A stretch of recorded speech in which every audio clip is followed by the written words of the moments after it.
January 23rd, 1556. Imagine waking up on what feels like a completely normal morning. The sun hasn't fully risen yet. Most people are still asleep.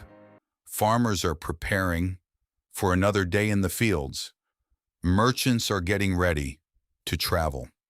Families are beginning their daily routines. Nothing seems unusual. Nothing seems dangerous.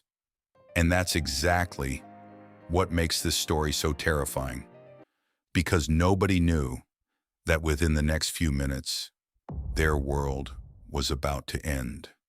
Today, we live in a world filled with warnings, weather alerts, emergency broadcasts, breaking news notifications. But in the year 1556, none of that existed.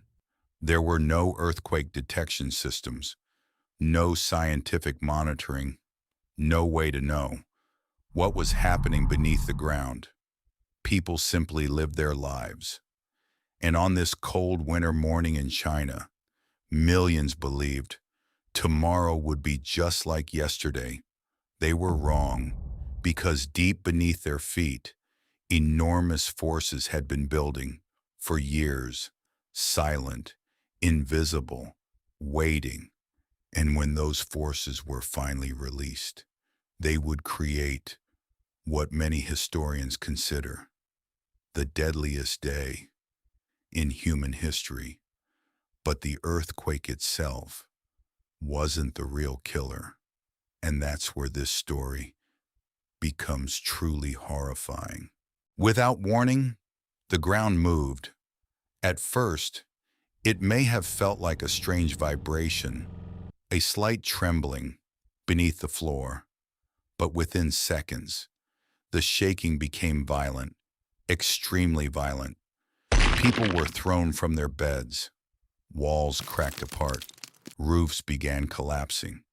Entire buildings swayed, as if they were made of paper. Panic erupted instantly. The earthquake struck with enormous force. Modern estimates suggest a magnitude of around 8, powerful enough to devastate a massive region. But numbers alone cannot describe the reality. Imagine trying to stand while the earth beneath you moves like ocean waves. Imagine watching buildings collapse all around you. Imagine hearing thousands of people screaming at the same time. Dust filled the air. Visibility disappeared. People ran in every direction. Many never made it more than a few steps. Because while the earthquake was terrifying, something even worse was happening.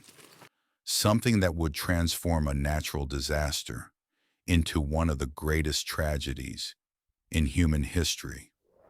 The earthquake wasn't the real killer. The land itself was. To understand why so many people died, we need to understand where they lived. Much of the region was covered by a special type of soil called loess. At first glance, it seemed perfect, soft, easy to dig, stable enough for construction. For centuries, people had carved homes directly into these cliffs. These cave homes were called yaodongs, and they were everywhere. Millions of people lived inside them. The homes stayed cool during summer, warm during winter. They were practical, affordable, and for generations, they appeared completely safe. But there was one problem. They were only safe as long as the ground stayed still. The moment the earthquake began, those cliffs became giant death traps. Entire cave systems collapsed. Walls folded inward. Ceilings crashed down. Families sleeping inside had almost no chance to escape. In some places, entire communities vanished in minutes. This is why the disaster became so deadly. It wasn't just an earthquake. It was a chain reaction of collapsing earth. As the shaking continued, the landscape itself began to change. Mountains cracked apart, cliffs collapsed, massive landslides swept across valleys. The ground opened into enormous fissures. Entire hillsides simply gave way. Roads disappeared. Rivers changed course. Fields that had supported families for generations became wastelands. The familiar world people had known only minutes earlier was gone. When the earthquake finally ended, survival became a new battle. Homes had been destroyed. Food supplies were buried. Water sources were contaminated. Families were separated. Entire communities had been wiped out. Then came the aftershocks. Then came disease. Then came starvation.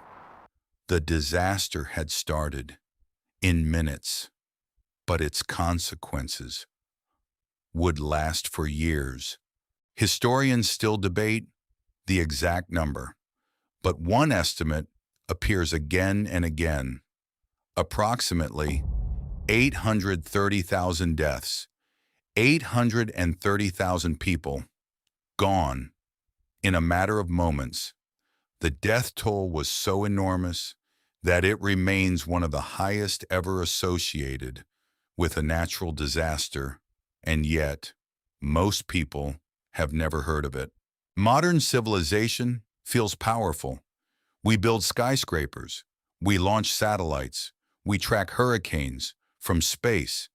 Yet there is one thing we still struggle to do: predict exactly when a major earthquake will strike. The forces that caused the Shaanxi disaster still exist, and around the world, millions of people continue to live in earthquake-prone regions. History remembers kings. History remembers wars. But on January 23rd, 1556, the deadliest force on Earth was neither. It was the Earth itself. A few minutes of shaking, hundreds of thousands of lives lost, and a tragedy so immense that even centuries later, it remains difficult to comprehend. The deadliest day in human history wasn't created by humans. It was created by the ground beneath their feet.